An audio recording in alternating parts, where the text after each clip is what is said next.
bueno encontrarse con personas conocidas, entre las cuales un profesor, ahí que está atrás, profe.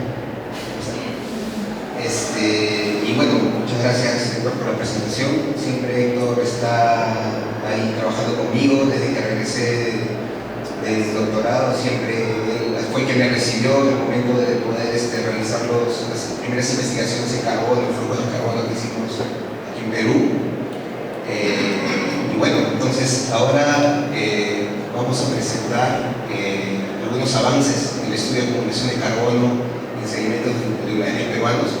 Ya nosotros tenemos cierta experiencia en esto y hemos hecho algunos estudios, no en Perú, hemos evaluado bahías eutrofizadas de Brasil, de la India, de Nueva Zelanda, hemos visto diferentes tipos de impactos, deforestación, expansión urbana, y luego quisimos ver qué estaba ocurriendo aquí en los humedales peruanos, ¿no? No solamente en aquellos más conocidos internacionales que son los manglares, sino también en aquellos humedales altandinos, marismas. Entonces hacer una integración y poder poco a poco tener un panorama claro de lo que está ocurriendo, de cara también a esa justificación que muchas autoridades en desconocimiento tienen, que simplemente justifican la importancia de un humedal por ser muchas veces albergue de aves migratorias, pero sin embargo están ocurriendo tantos procesos bioquímicos dentro y que no vemos a simple vista y que realmente son importantes de cara al cambio climático a escala regional. Bueno, he tratado de sintetizar lo más bonito, simple, para poder hacerlo en 10 minutos. Primeramente, ¿por qué estudiamos sedimentos, carbono en sedimentos? La literatura nos dice que básicamente, primeramente, los humedales o los sitios humedales que tienen vegetación, tipo que tienen marismas como hemos visto, tipo salicornias en pantanos de viña, hemos visto bosques de manglares, etc., presentan una productividad primaria significativamente más alta que aquellos lugares donde no hay este tipo de cobertura vegetal, como un pantano simple, un delta de un río o un tipo de estuario sin vegetación. Básicamente estos ecosistemas pueden acumular un 90% más de carbono, pero ¿cómo? ¿Dónde? Que aquellos que no tienen sedimentos. Entonces básicamente la literatura a nivel internacional nos dice que el carbono que almacenan estos sistemas viene primeramente por fijación de estas plantas como biomasa vegetal, pero luego de esto, al momento que estas mueren, forman sus sistemas de raíces, etc., van a depositar este carbono en el perfil sedimentario. Las condiciones que tienen estos humedales, ya sea sedimentos con poco oxígeno, sedimentos arenofangosos, geomorfología de poca actividad, van a hacer que este carbono no salga, no sea removilizado rápidamente, sino que quede almacenado en el perfil sedimentario. Como vemos aquí, aproximadamente de todo el carbono que se produce, 75% queda almacenado en el perfil sedimentario, mientras 15% en el sistema, por ejemplo, de raíces de estas plantas y 10% en aquella biomasa sobre el suelo, en la que nosotros vemos, las ramas, las hojas, ¿no? Entonces es importante el por qué nosotros medimos el sedimento, porque nos da una mayor aproximación.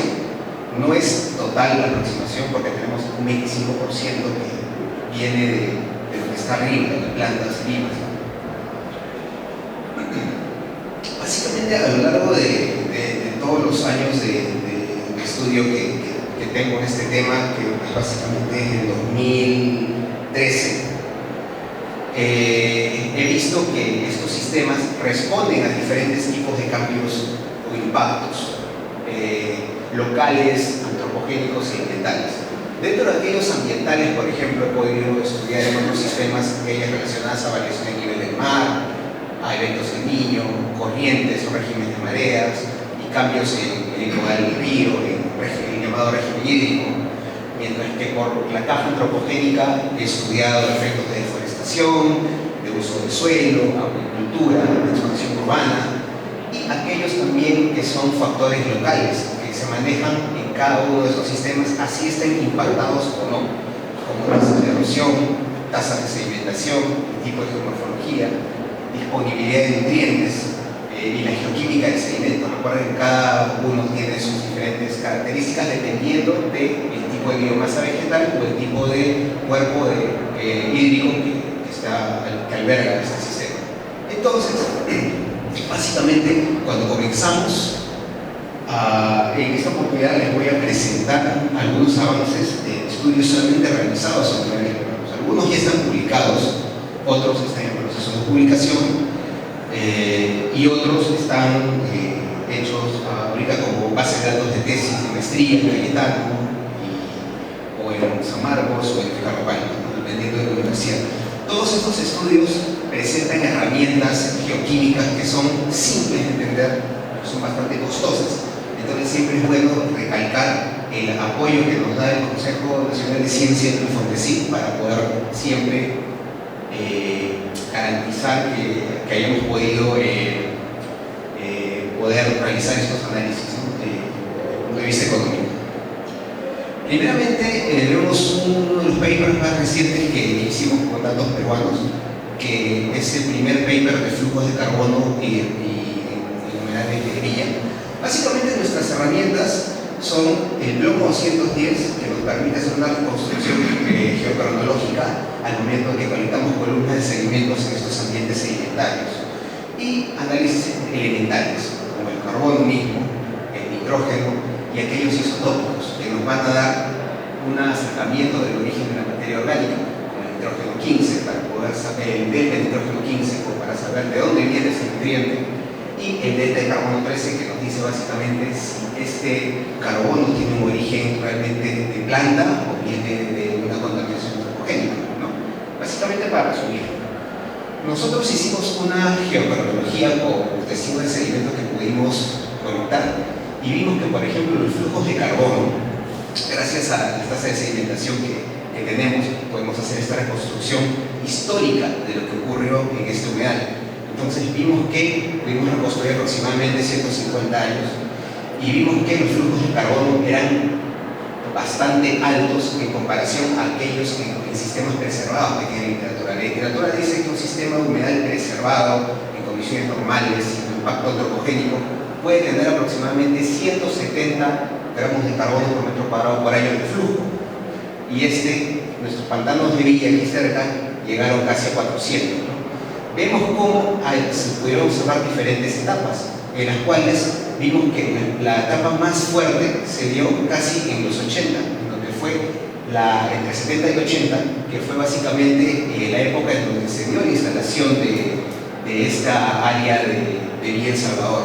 Entonces, vemos que posiblemente este nitrógeno pesado también y delta de carbono, que es mucho más ligero, nos da a entender que hubo un fuerte input o una influencia fuerte de flujos provenientes de desagües, provenientes de cañerías que no tenían todavía el sistema de drenaje hecho que tenían ya para los 90 o para ya los fines de la década.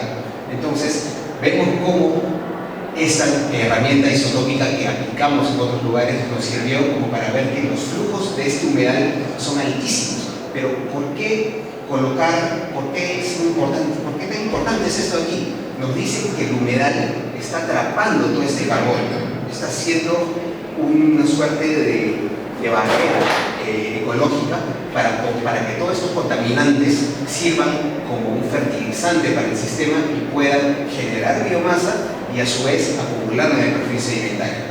De lo contrario, todo eso estaría contaminando áreas que probablemente no estén capacitadas para poder soportar toda esta influencia o este impacto de nutrientes y de carbono. Y esto fue bastante interesante, esto lo publicamos en Marine Pollution. Entonces fue bastante bien recibido. Luego de eso tenemos otro artículo que ya publicamos, que fue bien interesante, saber qué tan importante o qué tanto influye la instalación de camaroneras o las cocineras en los ecosistemas de manglares. Muchos de nosotros sabemos que Tumbes es una región muy importante para lo que es camaroneras, langostineras, para lo que es la acuicultura, pero que también sabemos que el santuario, entre comillas, está preservado.